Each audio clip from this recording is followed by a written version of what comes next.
topics and opinions expressed in the following show are solely those of the hosts and their guests and not those of W4CY Radio, its employees, or affiliates. We make no recommendations or endorsements for radio show programs, services, or products mentioned on air or on our web. No liability, explicit or implied, shall be extended to W4CY Radio or its employees or affiliates. Any questions or comments should be directed to those show hosts. Thank you for choosing W4CY Radio.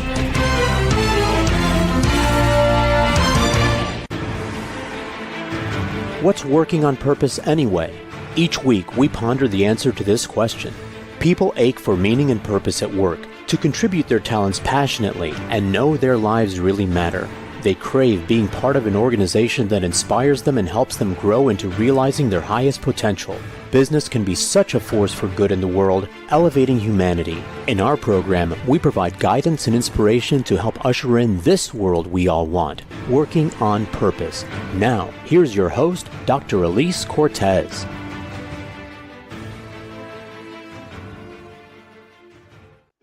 Welcome back to the Working on Purpose program. Thanks for tuning in again this week. Great to have you. This show has been brought to you with passion and pride since February of 2015. And I'm happy to share that this show has been ranked on the top 10 most inspirational leadership podcasts on the web. I'm your host, Dr. Elise Cortez, and if we've not met, I am an organizational psychologist and logotherapist, speaker, and author. My team and I at Gusto Now help companies to enliven and fortify their operations by building a culture and leadership activated by meaning and purpose. Our mission is to help our clients create a destination workplace where people flock to join, are intrinsically motivated to perform at their best, can grow into their full potential, and are committed to stay and to deliver on the company's mission, all which translates to higher profits for you. You can learn more about us and how we can work together at gusto-now.com or my personal site, elisecortez.com. Getting into today's program, we have with us today Karena Kilcoyne, a former trial lawyer who specialized in criminal defense, including complex white-collar and civil litigation in federal and state courts. Today, she passionately shares her own personal story of trauma and healing to teach others how to rise above their own stories and find true peace and emotional freedom. She's the author of Rise Above the Story, Free Yourself from Past Trauma and Create the Life You Want, which we'll be talking about today. She joins us today from Tampa, Florida. Karena, welcome to Working on Purpose. Thank you, Elise. I'm so happy to be here. I thoroughly enjoyed reading every single word of this beautiful book that you created, and I'm really impressed. What I want to start with is, it's both really beautifully written, but it's also incredibly transparent and personal. So the very first thing that I have to ask you, my friend, is how did you summon the courage, the bravery to be that brave and bold in what you shared? It is true. I am very honest and transparent and raw in this book. Mm-hmm. And I would say that courage came in levels and layers and stages. So there was so much of my life that was stowed away. And I was so ashamed of so much of what I went through that I was stuffed and suppressed so much of who I was and who I thought I was and where I came from. So I would say that after, decades of living like that, I understood when I started to go on my healing journey that I had to go back in there to those dark places of where I hid all those pieces of myself and bring them into the light. So through therapy and the different modalities of therapy I've tried, they would come out piece by piece, little by little. And then I started to realize that there was no shame in what I had experienced. And I started to take a lot of pride in who I was at those different points in my life. And that was kind of the first level and the first layer and the first unpeeling of it, if you really consider it like an onion almost. And then I would say I really got courageous about it when I realized at the end of it all that I really wanted to create this book, that I wanted to write essentially a guidebook for people on how to heal from trauma. And I knew that to do that, I had to do it authentically and to really share my journey. I had to share those stories, my past stories, my history. And I knew that if I could show people, if I could take people along through my own personal journey and show them through example of what it feels like and what it looks like to share yourself in that way, that the book would be so powerful and authentic for people and would really encourage them to do the same. And that's really what healing takes, is to find that courage to go back into the past and pull forward those pieces of yourself that you left behind. Beautifully rendered and kicking us off, Karena. So since I have read the book and I do know about the trauma that you're talking about, because you really detail it in the book very well, but our listeners and viewers don't yet know. So let's situate that next so they understand really what you were pulling from. So I was born in a rusted out steel town on the Ohio-Pennsylvania border. I came from a very dysfunctional, violent family. My mother and father fought and argued as long as I can remember, as far back as I can remember.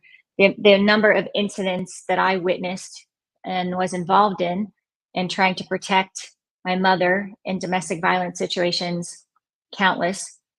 My father started to have legal trouble. He was a very astute businessman, my father, and very much a hustler. And when he was in the picture, we had a good living. We had a good lifestyle. But when he was not in the picture, we didn't. And he got in trouble with the law when I would say I was about 11. I remember the FBI starting to surveil our home and such. And he went to prison, to the federal penitentiary. And when he left, my mother, who suffered from mental health issues, was unable to cope. She was unable to cope with the stress, with the financial aspect of him leaving us as a family. And at the time when he left, there was me. I was the oldest, and I had a younger brother and a younger sister. I was about 12 when all of this was going on. And my mother, like I said, was just really unable to cope. So there were long periods, stretches of time where she would be in bed, depressed.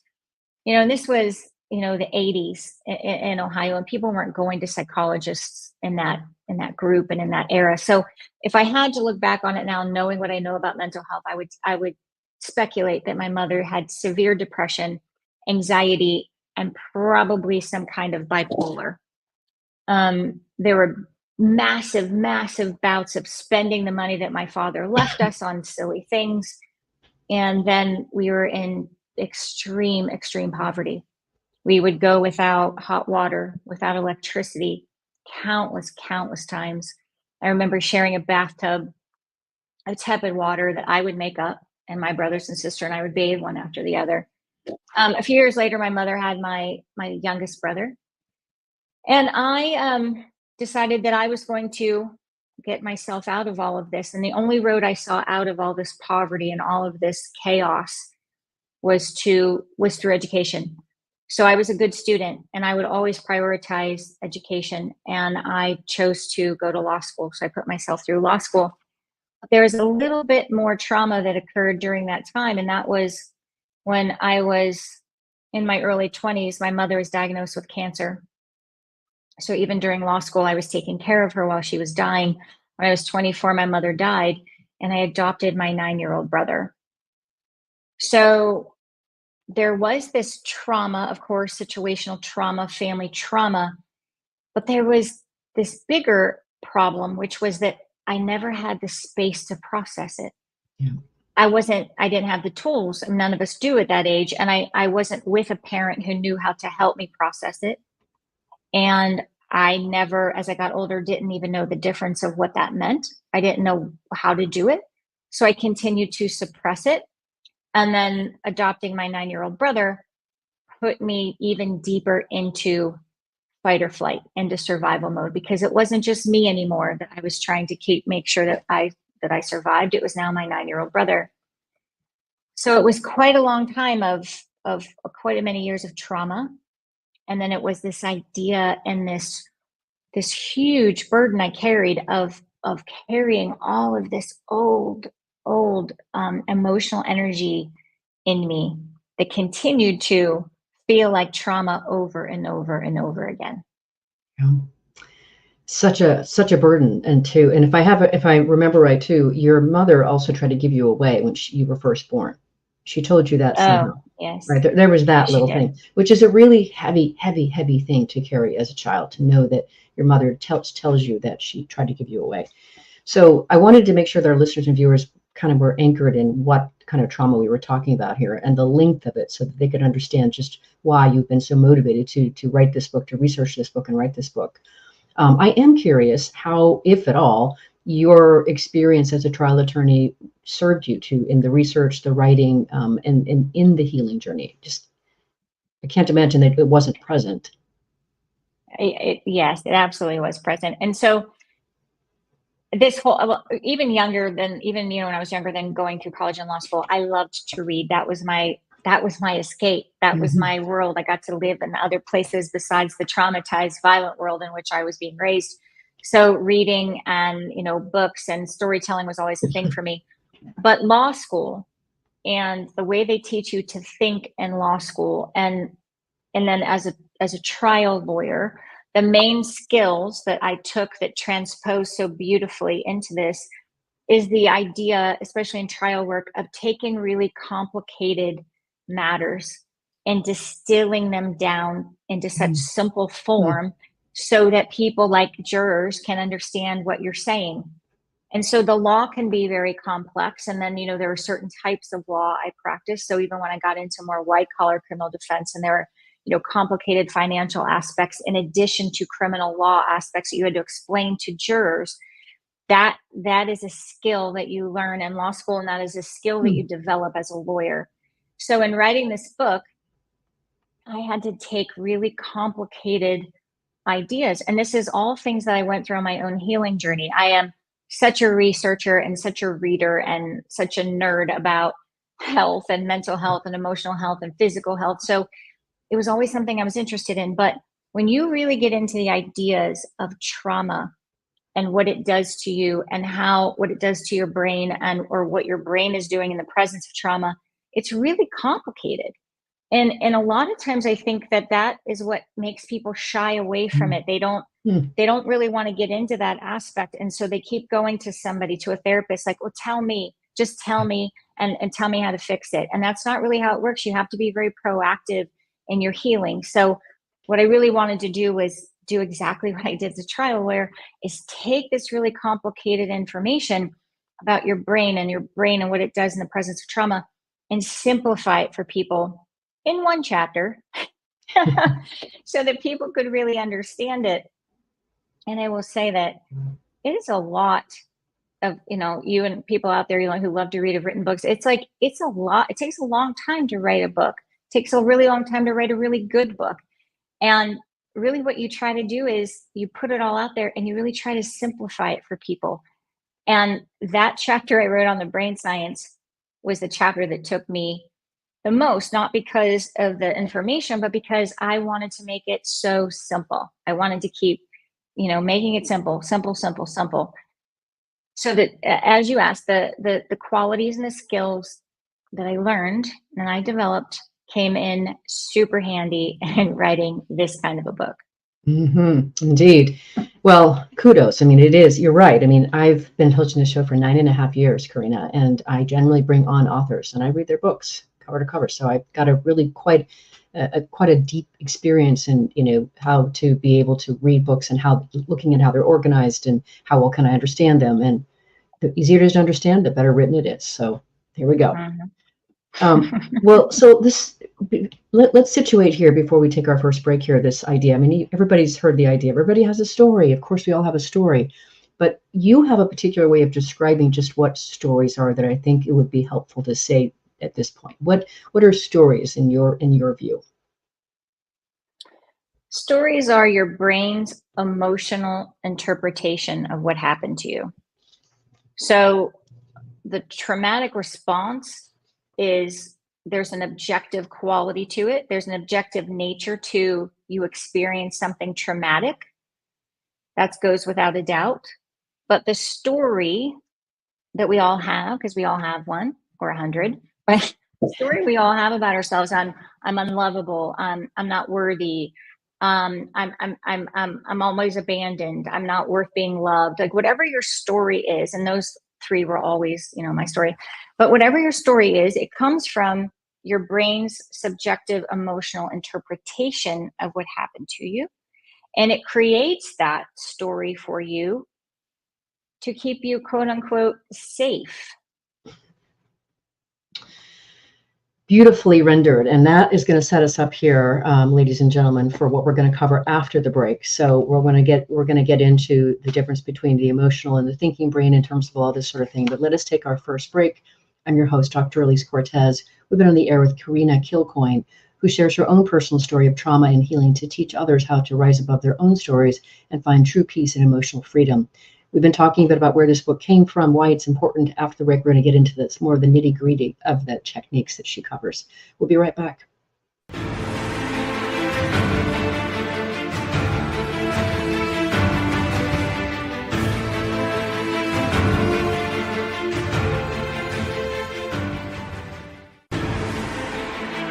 Dr. Elise Cortez is a management consultant specializing in meaning and purpose, an inspirational speaker and author. She helps companies visioneer for greater purpose among stakeholders and develop purpose-inspired leadership and meaning-infused cultures that elevate fulfillment, performance, and commitment within the workforce. To learn more or to invite Elise to speak to your organization, please visit her at elisecortez.com. Let's talk about how to get your employees working on purpose.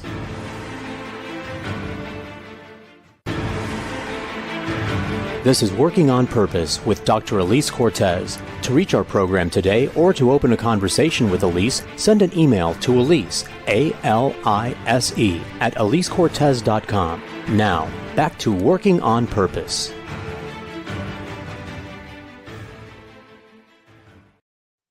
Thanks for staying with us and welcome back to Working on Purpose. I'm your host, Dr. Elise Cortez. As I am dedicated to creating a world where people can realize their potential at work and are led by inspirational leaders, and they are part of an organization that does business that betters the world, I keep researching and writing my own books. So the last one came out in March of 2023. It's called The Great Revitalization, How Activating Meaning and Purpose Can Radically Enliven Your Business. And I wrote it for leaders to really understand the lay of today's talent landscape. What do they want to stay motivated and to stay with you? And then I offer 22 best practices to help equip the organization's culture to be able to provide that. You can find my books at elisecortez.com or on Amazon. If you are just joining the program, my guest today is Karena Kilcoyne. She's the author of Rise Above the Story, Free Yourself from Past Trauma and Create the Life You Want, which is what we're talking about today. So now I appreciate very much how you did distill. As an organizational psychologist, right, I've studied a lot about emotions in the brain, et cetera. And I like how you describe the brain as a master storyteller, and then you distinguish the emotional and thinking brains. Can you kind of expand on that a little bit for us? Yes. So as we were discussing earlier, the brain is so complicated and complex when it comes to trauma and what it does in the face of trauma. So I read a lot of books, and one of the things that I learned in my healing journey was how important the role of your brain is, and understanding how your brain works when these traumatic things happen to us, what your brain is doing. And when I first learned these ideas, it's the thing that really broke me open the most. It seemed so like just the light went on. Like it was like, oh my gosh, so all this time and all these years I have been defaulting to this mindset, to these stories, to these limiting stories of who I thought I was because of how my brain works.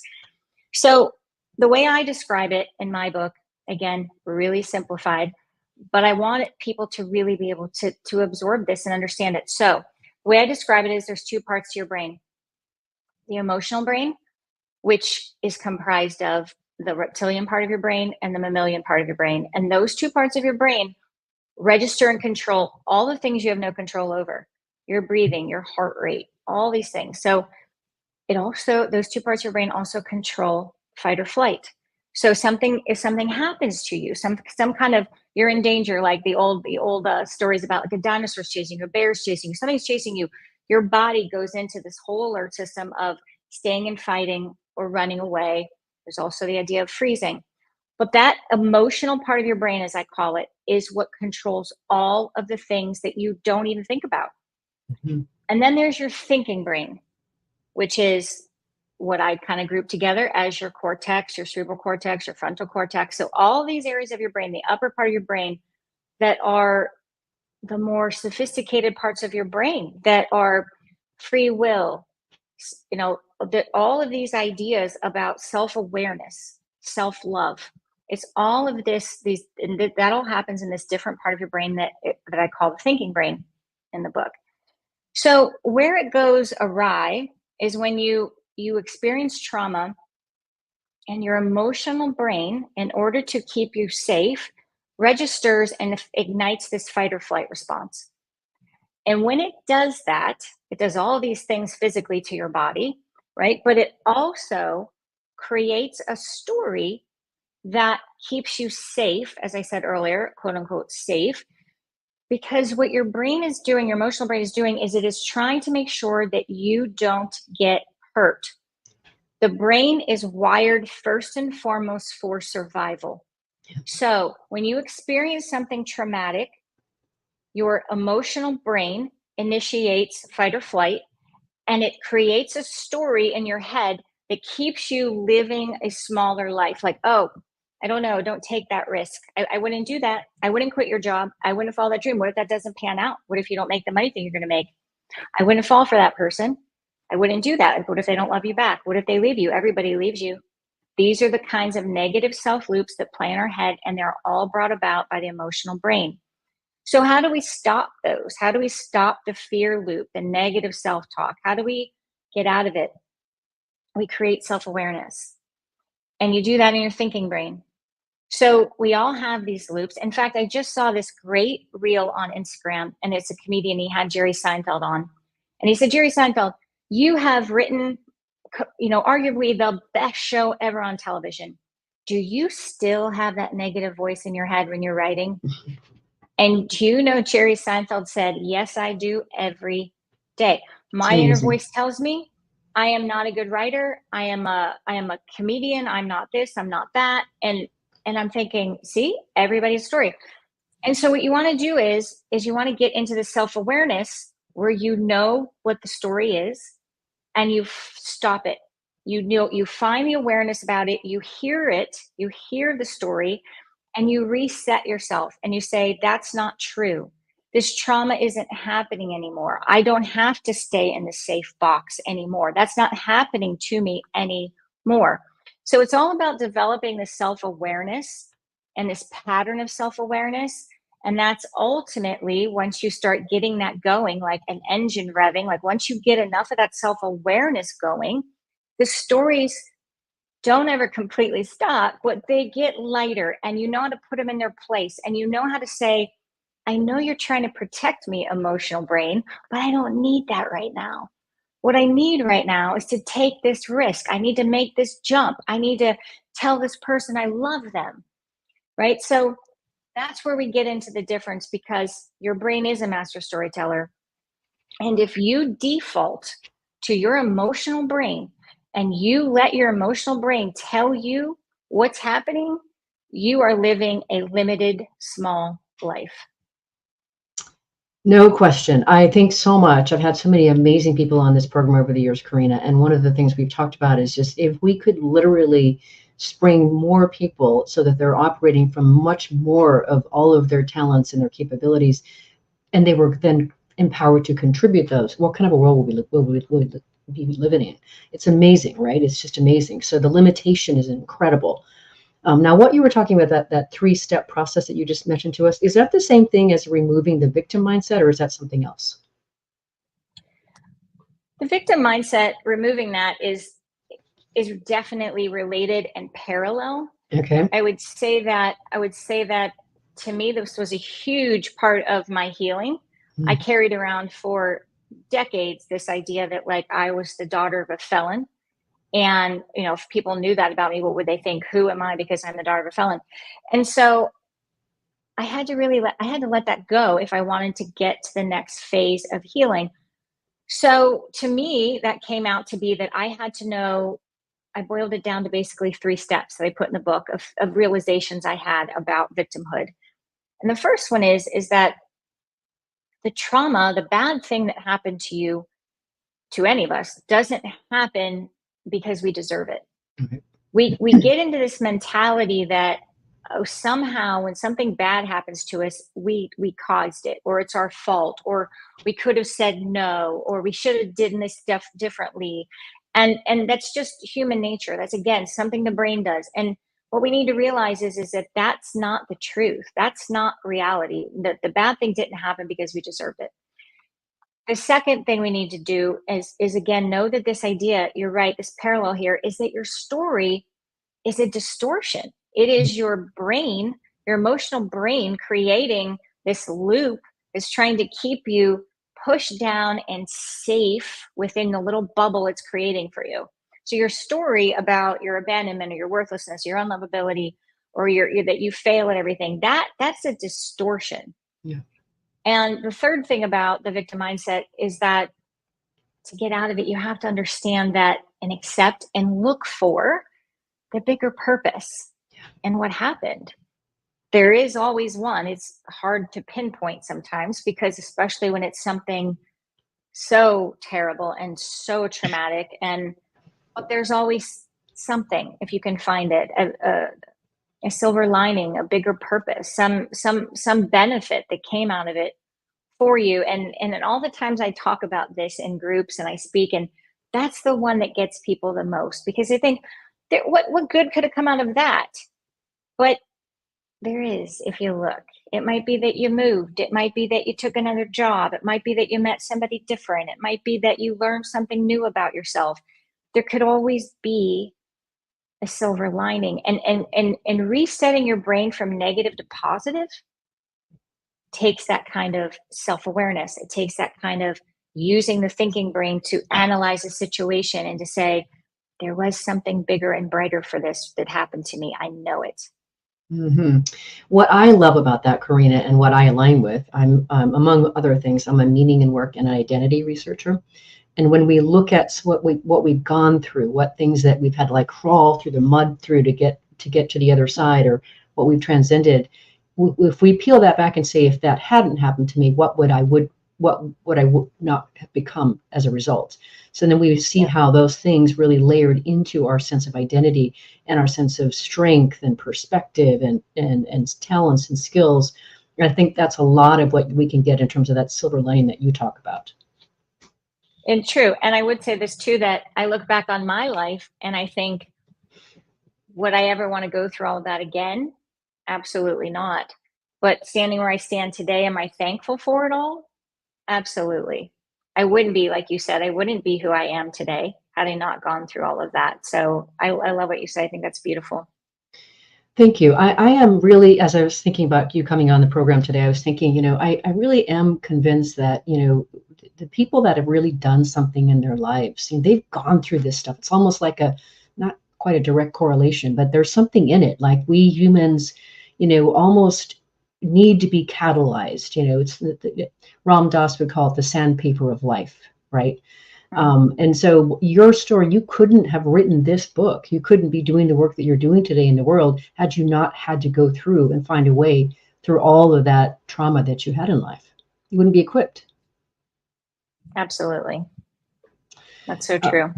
So you have a way, this idea of rising above the story. You have a method for that, a methodology for that. And I don't know if the steps you've already covered really speak to that, but I think everybody who's listening at this point is like, okay, great. I know I've got a story. How do I rise above it?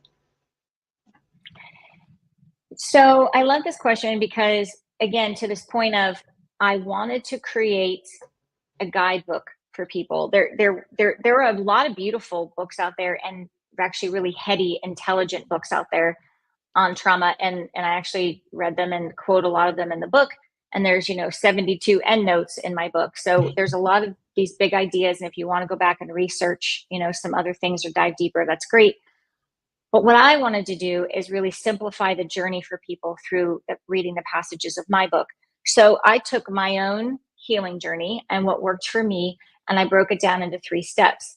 And the 3 big steps, and there's lots of fun things under each step, but the 3 big steps are acknowledging your story, number 1. And that's sometimes the most powerful, most difficult work for people, because so many times, like I said, we're walking around the earth with our head in the sand or our head in the clouds about, oh yeah, I guess this is just the life I have, because, they're defaulting their emotional brain. So acknowledging your story is this idea of what happened to me, and really analyzing this objective and the subjective part of it. So, I give this example in the book. a trial experience, right? And I really like to explain this to people this way. So if you were testifying on the stand, let's say you were robbed, and you're testifying on the stand, you're supposed to be talking about what happened to you, and they're asking you very factual questions. They want to know, where were you? What did the person look like? What did they say to you? What were they wearing? And instead of giving them the who, what, where, when of what happened to you, you sit on the stand and you say, oh my God, the whole thing was my fault. I shouldn't have been out after midnight. Why was I walking the street like that? I shouldn't have been on the left side. I should have been on the right side, and I should never have been wearing my good watch. So that would be objected to all over the place in a court of law, and you would be driven back to the objective facts of what happened. So similar in this, acknowledging your story, understanding the objective part of what happened to you, laying that out. Yes, this happened to me, A, B, and C, no doubt about it. But the next part is acknowledging the story that your brain wrote about it. My case, my story, or my objective thing was my father went to prison. The story I wrote about it was that I was unworthy and unlovable because my father included left me when I was little. Mm-hmm. And so there's a story that we create. So acknowledging that story, and that you're telling yourself a story, and that you're living in a little bubble of your story, is the number one part. The second part is releasing your story. Second big step.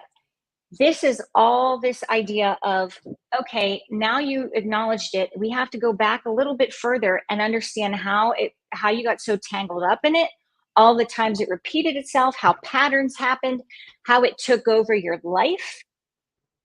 And then you start doing some work on releasing the story. And that's a lot of work about, your inner child work, forgiveness. It's all these types of things in there. Then the third step is rising above your story. And this is all about finding real self-love, and how you tap into that, and how you finally, after all this time, know exactly who you are, and you love exactly who you are, and you're not ashamed of it, and you put it out into the world. Because as you said earlier, could you imagine a world where we all did that? Where we have these gifts in us, and we have them, but we tend to bury them, and because we got the emotional loop going, you're not good at that. I wouldn't do that. You'll fail at that. Don't do that. So can you imagine? So it's all about, I teach you all the ways in which I do this, unearthing, excavating the real you, and loving the real you. So that's the world that I want to live in, Karena. That's where I want to live. Yes. Let's grab our next break here. I'm your host, Dr. Elise Cortez. We're on the air with Karena Kilcoyne, who shares her own personal story of trauma and healing to teach others to rise above their own stories and find true peace and emotional freedom. We're getting more into the details of just how it is that we tell the stories, how we are a master storyteller. After the break, we're going to talk more about how to extract our true self to be very powerful. We'll be right back.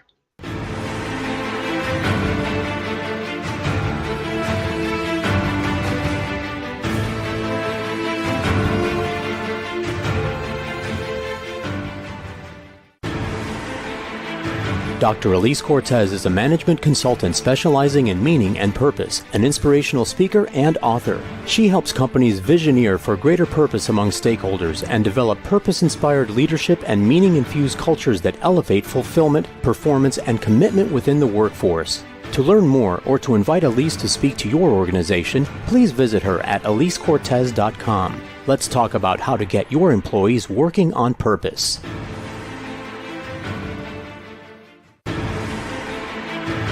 This is Working on Purpose with Dr. Elise Cortez. To reach our program today or to open a conversation with Elise, send an email to Elise, A-L-I-S-E, at elisecortez.com. Now, back to Working on Purpose.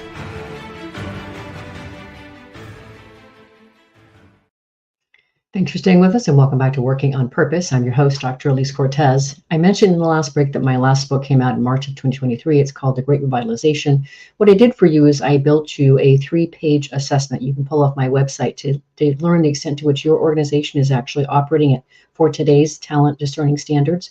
You can find it at gusto-now.com.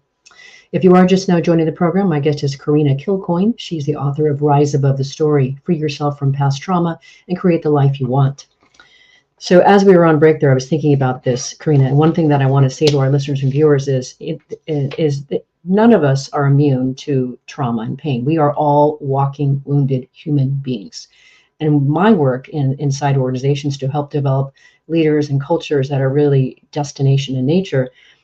Think about how there are so many people that have no idea how truly wounded they are. If they did this kind of work that Karena is putting forth, they wouldn't be the tyrants that you actually report to, or maybe they would, create a whole new company that would be something else. So I really am a huge fan of this work, Karena. It's so important. One of the many reasons I wanted to have you on. So I just want you to know that for me, the work that we're doing here in this program is integral to the kind of work that I try to do inside companies as well. I agree with you. That's so powerful, because I've been thinking a lot about that myself, that we take all of this with us everywhere we go. That's right. Not That's just right. our family and our friends. It goes to our work, to the workplace.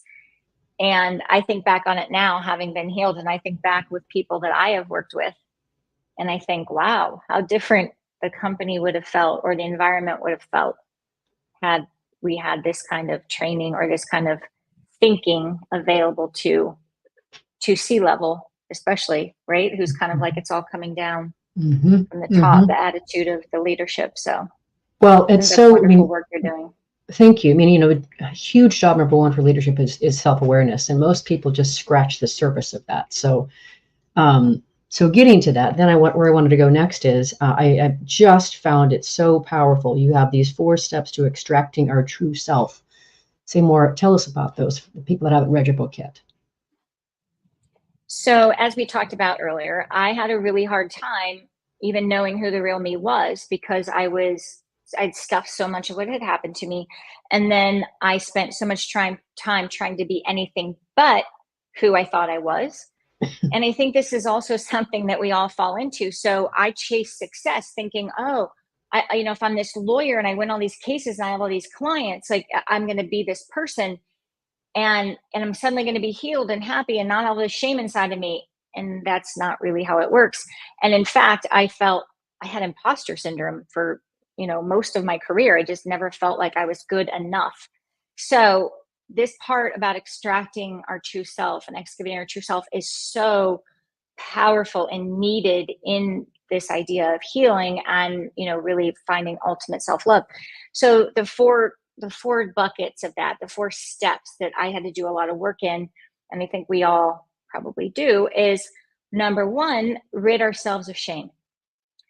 So we get so caught up and bound up in our shame, and we keep these secrets about ourselves, and we think, oh, nobody can know this about me. They're not going to like me if they knew this about me. And it makes us feel less than and dirty and not worthy of things. So the biggest thing in there is ridding yourself of shame. And that is really about talking about what happened to you. And an easy way to start doing that is just, journaling some things, writing it out yourself, and then taking it to somebody you trust. I am not espousing, putting this all over social media or going to work and letting it all out on the, on the conference table.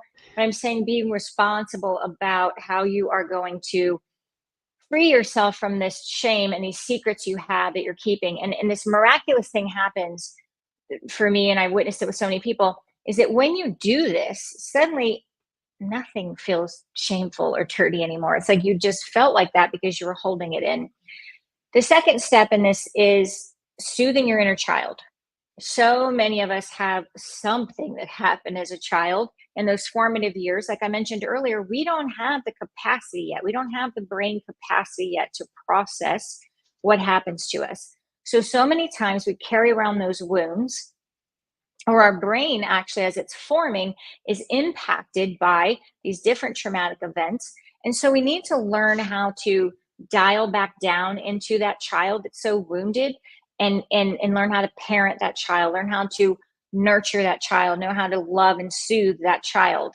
And that can take a fair amount of work, but it's absolutely worth it. The third step is forgiving others. Oh my gosh, this was huge for me. And this was like forgiving my parents. And it was interesting because I could more easily find forgiveness for my father than for my mother. I felt like my mother was supposed to have been my protector. So it took me a long time and releasing a lot of rage And I mean, I had rage for her. And that's something else. I think when we have these emotions, we get ashamed of them, and we think, oh, we can't say that. You can't say I have rage against my mother. Yeah, you actually can. And you should express these emotions, because emotions have energy. And if you keep suppressing them, they will cause dis-ease in your body and very possibly disease. I mean, that is scientific. I am not making that up. And the last fourth step is forgiving ourselves. We get so caught up in this idea of all the things we did wrong. And I know for me, it was interesting because I really didn't get into this until, my early 40s. And I had to grieve this whole situation of, well, gosh, I spent 20 years locked up in this half life where I could have been really being my real self and really being like who I'm in here to be and really loving myself. But everything happens when it happens, and healing takes as long as it takes. So forgiving ourselves is crucial and important, and it requires a lot of compassion and a lot of patience. Indeed, indeed. Well, that brings me where I wanted to come next. I mean, I'm well aware, at least concretely or logistically, that researching, writing, and sharing this book has had to profoundly change you. So I'm interested in, how would you describe that transformation? What was that for you? I had so many versions of this book. I worked on this book for a very long time. And 8 years. I had different versions of this book, and none of them seemed to really hit or to really feel right, or I would not quite get a deal I wanted, or I don't know, just something never felt right about it. And when I took it off the market and I reformatted it into this formula, right? And then really made it more this journey of this mixture of a memoir and self-help, it really felt like this is it. This has to be it. Like I mentioned in the beginning, I wanted people to feel like they wanted to feel like we were friends, and I was walking them through this journey they were on. And so that whole process was so cathartic for me, because I started out sobbing and crying and all these early drafts. And somebody very wise told me, they said, okay, these aren't the ones you're going to use, right? Like you have to let all that out. So one big thing I want to say to people about that I could draw a parallel to in this whole journey of me writing this is that, and where I want people to get in their journey, is all of these things I was able to write about them in this version of this book that people could buy and read. I don't have an emotional charge to them anymore. Mm. And now they almost feel like somebody else's stories. And so I want people to get there. I want that sense of emotional freedom for people where they don't have an emotional charge to those things that happen to them anymore. And I would say that the beauty of what happens also to me at the end of this, or where I am not in the end, but where I am right now in this journey, is that I run into people, and they tell me, oh my gosh, I just met somebody the other day, and they said, I read your book and it broke me wide open. And I was like, in a good way? And yes, I actually took time off from work, and I went deep into therapy, and I took your book and I answered all the journal prompts, and I took it to my therapist, and I was like, this is what I want to work on. I had been hiding all this this childhood trauma.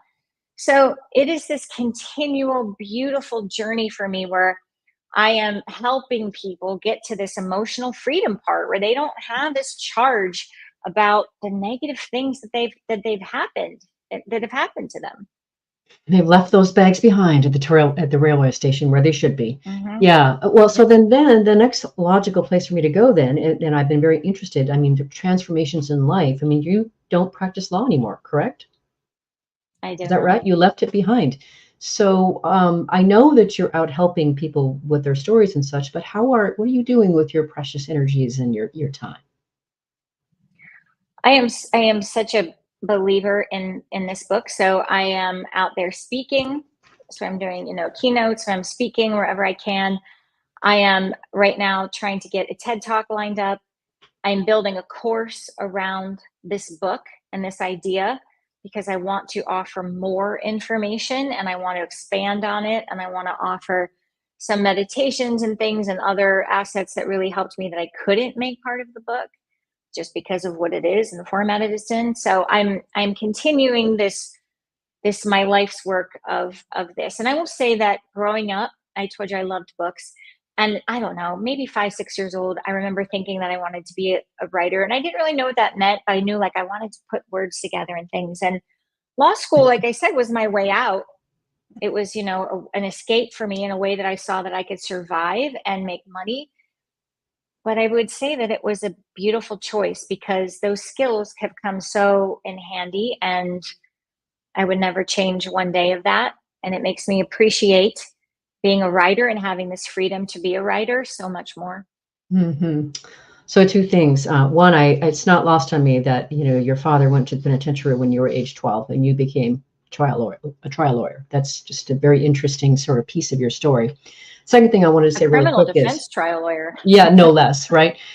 Is I curated an anthology of women's stories of how they discovered their purpose and are now serving from it. And one of the very known paths to purpose is learning what ails you in life. What has ailed you in life? What have you learned about dealing with that you can teach other people? And that seems to be, to me, to be your path. So I am wildly happy that you are pursuing this full time. I think the world desperately needs it. And you are uniquely positioned to be able to give this the message and the teaching in a way that is so raw and accessible. Thank you. I appreciate that. I really do feel that it is my life's calling. And when I meet people, like I shared that story with you, it just makes me, I just got to chill. Whenever that happens, I know I'm doing something good or saying the right thing. So. That is exactly right, Karena. No, I'm delighted. I'm just very grateful that our paths have crossed. I think your work is very, very powerful. We're coming to a close here, and you may not know, but this show is listened to by people around the world, and they care about trying to either improve or better connect with their work in a more meaningful way that allows them to contribute. They want to grow into becoming more inspirational leaders. They want to be part of organizations that are doing something that betters the world. What would you like to leave them with?